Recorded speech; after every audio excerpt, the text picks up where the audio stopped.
نحمدہ ونصلی ونسلم علی رسولہ الکریم۔ آنکھ اور کان میں دوائی ڈالنے سے روزہ ٹوٹتا ہے یا نہیں ٹوٹتا،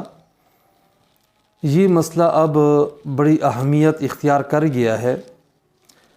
اس لیے کہ آنکھ کے بارے میں شبہ ہوتا ہے کہ آنکھ میں دوائی ڈالی جائے تو حلق میں ذائقہ محسوس ہوتا ہے، اور کان کے بارے میں قدیم فقہا نے لکھا ہے کہ کان میں دوائی ڈالنے سے روزہ ٹوٹ جاتا ہے، جبکہ یہ مسئلہ اب بدل چکا ہے۔ جہاں تک پہلے مسئلے کا تعلق ہے کہ آنکھ میں دوائی ڈالی جائے تو روزہ ٹوٹتا ہے یا نہیں ٹوٹتا، اس بارے میں صحیح مذہب یہی ہے کہ آنکھ میں کسی قسم کی دوائی ڈالنے سے روزہ نہیں ٹوٹتا ہے۔ اس پہ یہ شبہ ہوتا ہے کہ آنکھ میں اگر دوائی ڈالی جائے تو حلق میں ذائقہ محسوس ہوتا ہے، اس طرح گویا کہ دوائی معدے میں چلی جاتی ہے، حلق میں چلی جاتی ہے۔ تو اس کا جواب یہ ہے کہ جو ذائقہ حلق میں محسوس ہوتا ہے، آنکھ اور حلق کے درمیان کوئی منفذ اور راستہ نہیں ہے، بلکہ وہ دوائی رسک کر نیچے حلق میں آ رہی ہوتی ہے، اور روزہ تب ٹوٹتا ہے جب کہ باقاعدہ منفذ اور راستے کے ذریعے سے دوا یا غذا حلق میں یا معدے میں پہنچے۔ یہی وجہ ہے کہ احادیث سے یہ بات ثابت ہے کہ روزے کی حالت میں سرما لگانا جائز ہے، حالانکہ سرما لگایا جائے تو اس کا ذائقہ بھی حلق میں محسوس ہوتا ہے۔ اس لیے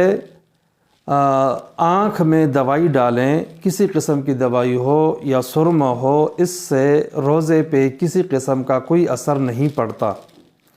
جہاں تک کان میں دوائی ڈالنے کا تعلق ہے تو اس بارے میں فقہا نے یہ تفصیل کی ہے کہ اگر خشک دوائی ڈالی جائے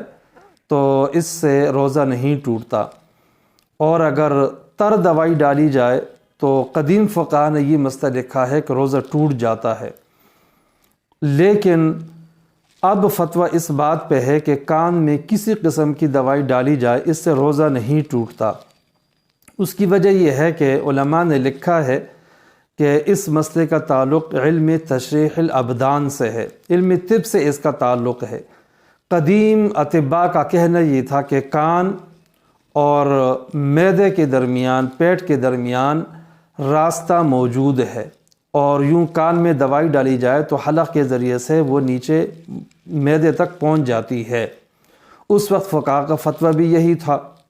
کہ کان میں دوائی ڈالنے سے روزہ ٹوٹ جائے گا، مگر اب جدید طبی تحقیق یہ ہے کہ کان اور معدے کے درمیان اور حلق کے درمیان کسی قسم کا کوئی راستہ نہیں ہے، بلکہ کان کے 3 بڑے پردے ہوتے ہیں، ان پردوں میں سے دوائی گزر کر نیچے پہنچ جائے یہ ممکن ہی نہیں ہے۔ اس لیے اب فتویٰ اس بات پہ ہے کہ کان میں کسی قسم کی دوائی ڈالنے سے روزہ نہیں ٹوٹتا۔ البتہ یہ مسئلہ الگ ہے کہ کان کے پردے اگر پھٹے ہوئے ہوں اور منفذ اور راستہ موجود ہو، اس کے ذریعے سے دوائی اگر حلق یا معدے تک پہنچ جائے تو اس صورت میں روزہ ٹوٹ جائے گا۔